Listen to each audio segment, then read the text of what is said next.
So I want to first thank Rick Nader and Amanda White and again everybody at UNT. I have a feeling that this is going to be one of those forums where a couple of years from now we're going to say, so who was it at UNT Denton meeting which sort of launched this discussion? I'm going to be sharing with you perspectives that I've obtained from serving as the Vice Provost for International Programs at Washington State University. And it looks like I didn't do a good job of saving my file onto my USB stick. So I'll just talk, okay? And Kathy, just cue me when time's up. I came to this position because it offered me the opportunity to take charge of everything international at the university. I come from a biomedical research science background, and the first point I want to make is that it's probably a little bit atypical for senior international officers to come from sort of the STEM area.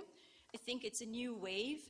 It used to be where you were an international educator, and then you moved into a senior international officer position. So I say that with due respect to my colleagues in the field, but I do feel that there are a few of us, and Rick Nader, for instance, and I clicked a year ago when I organized a panel at the Association for International Education Administrators, where I brought in people from Australia and Germany to talk about international funding opportunities. So it's wonderful for me to see this come about.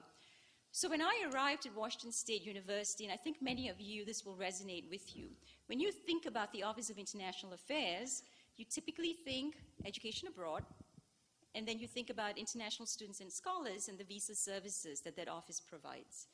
You've not typically thought of your senior international officer as somebody who can help you with engaging in international research collaborations. So for me, that was a passion. But more than that, I came to my office with the mindset that this is a university, and it's what Ken had said at the beginning. It's a university about research, about learning, about engagement, and about economic development.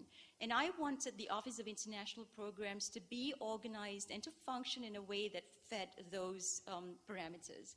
And it was taking a very matrix approach that one was not disconnected from the other.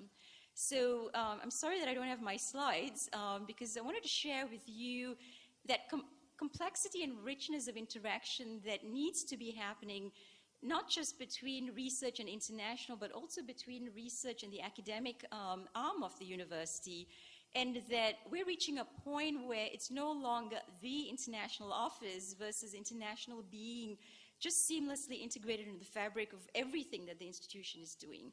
I'll get off my soapbox about that in a minute, but I want to say that even with education abroad, we all know that only 1% of US students get to study abroad. So what about the other 99% if we're talking about globalization and the need for global competencies? So I reconfigured our office in partnership with my staff and with support across the university into 3 cross-functional departments: global learning, global services, and international research. So on the international research front, what we have done is the first thing was to reach out to our vice president for research. And I think you all will agree that there is so much to keep you busy in each and everything that we do every day. So with domestic research opportunities, with funding from the NSF and NIH, and trying to go for not the $1 and $2 million, but the $30 and $50 million grants, the first question, not surprisingly, from a VP for research would be, what's in it for the institution? Where are the big bucks? Where's this going to take us? Where's that pot of gold out there? And that's not what international collaboration brings to the table. So the next point I want to make is that making the case for why you need to have international research collaborations is about doing the metrics, finding the indicators, making the case to your faculty and to the institution that this is important for various reasons. So one of the slides that I was going to show you was we actually looked at, and this is not any new statistic, I think, to many of you, within Washington State University, 31% of our publications for the year 2011 involved an international collaborator. That's a high number. But it's even more impressive when we looked, and this, our Associate Vice President for Research Administration is actually here, and I'm so glad that he came with me, because he provided a lot of help with getting this kind of data. only 2% of our funding for research is earmarked as international. So it's already telling us that our faculty are finding the need to be internationally engaged. They're publishing with international collaborators. And if you start to look at the impact factor of those publications, they're actually high. And there's actually hypotheses out there that going forward, you're going to see higher impact factors from international collaborations than you would even see with domestic collaborations. But the other piece that I want to add to that, because it's about this matrix approach and looking at who the players are. At most of our institutions now, you will agree that 25 to 30 to 35 to 40% of your faculty have international roots. And I'm not talking about 5 generations ago. Okay, so I think that's an important factor.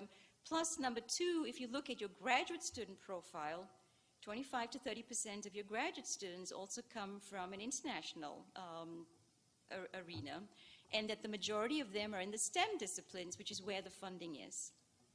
So as we go forward and we think about international research and international collaborations, I would say that we really need a strategic approach to this where we're talking about learning opportunities for undergraduate and graduate students, for faculty to engage, for even the metrics by which we judge performance, so promotion and tenure decisions. That should not be a struggle where junior faculty are discouraged from engaging with international. So why are they discouraged? I come mostly from a public land-grant institutional experience. So I would say the last 20 years have been at the land-grant institution. So when you think about agriculture and engineering, international within that milieu has been associated with agricultural development. So it's been about the US going to Malawi or Kazakhstan and, you know, taking our science and technological approaches to it. And our faculty have therefore not seen this necessarily as engaging all of them, and that it's been a small sliver of the agricultural group that is engaged, sometimes pulled in the social scientists and economists, but not necessarily across the board. But as I said, if you look at publications, and not just in 2011, but you go back to 2000 or you go back to 1990, your top faculty have already found the best minds around the globe and have been publishing with them. We have just not been able to promote this. How much time do I have left, Kathy?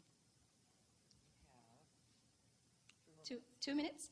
Three? Okay. So what I want to maybe use the rest of my time to sort of push forward is there are a lot of issues that we need to be addressing. And again, without my slides, and as John said, I didn't want to read from my slides, but it does cue me about the points that I want to bring up, is that the faculty do respond, but we have to keep in mind that what are the carrots and incentives to bring them to the table?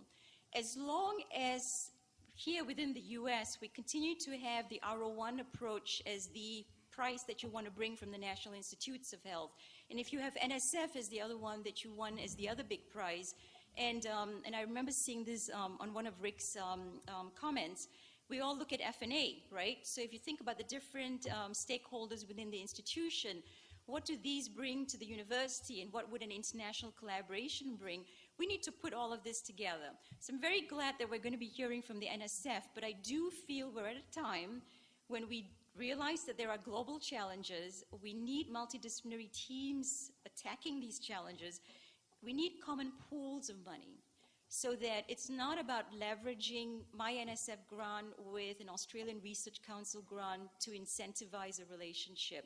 I think that we do need, even within the US, if that's where we start, one pot of money where you can do basic science or you can do applied or you can do domestic or international collaborations within the same parameters, because that's going to really be the thing that drives, I feel, where our administrators will pay attention, where our faculty will pay attention, where they will be rewarded for what they do.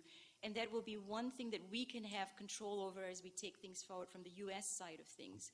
The second piece for me is that, you know, I think many of you may have heard of George Friedman's book about the next 100 years. If we believe what he's saying and the US is going to remain as a premier force in the coming decades, we need to be keeping up with what's happening around the globe. And we're certainly seeing in Australia, in the Asia-Pacific region, in Europe, consolidation of these efforts and taking things forward to really strategically build these opportunities. And I think we need to be players in that. We need to be engaging more with our various administrators. And to end in my last minute, what can we do at the institutional level? We need to bring everybody else up to speed with the kinds of knowledge that each of us has in our own responsibilities. I can bring to the table to my research officer my knowledge of the international platform and where the linkages are. My research officer may do the metrics and say, you know what, and I'm going to specifically use an example that Dan, my counterpart in research administration, has done. He said, for instance, University of London looks like Washington State University in terms of competencies. I would say, is that really all they were looking for? Are we looking to maybe fill our gaps rather than to look for complementarities? Like, right? We're not looking like to like. We're looking for like with not like so that we can complement areas of research. So I think it's a whole new way of thinking, but we also need the risk group, the finance officers, the registrar, safety, all those folks coming together and understanding what we're trying to collectively accomplish. And so one of the other things that we've done at WSU is form a global operations advisory council involving about 20 officers. I don't make them come to meetings very often, but I keep them informed by email, and we meet twice a year at least, so that I can keep them engaged, understanding, removing obstacles so that we can move things forward. Otherwise, it's very easy to say we can't do that. So I look forward to more dialogue. There's a wealth of information. As John said, this is a rich topic, lots of institutions going in many different ways, and I think they're best practices that we could all share with each other. Thank you.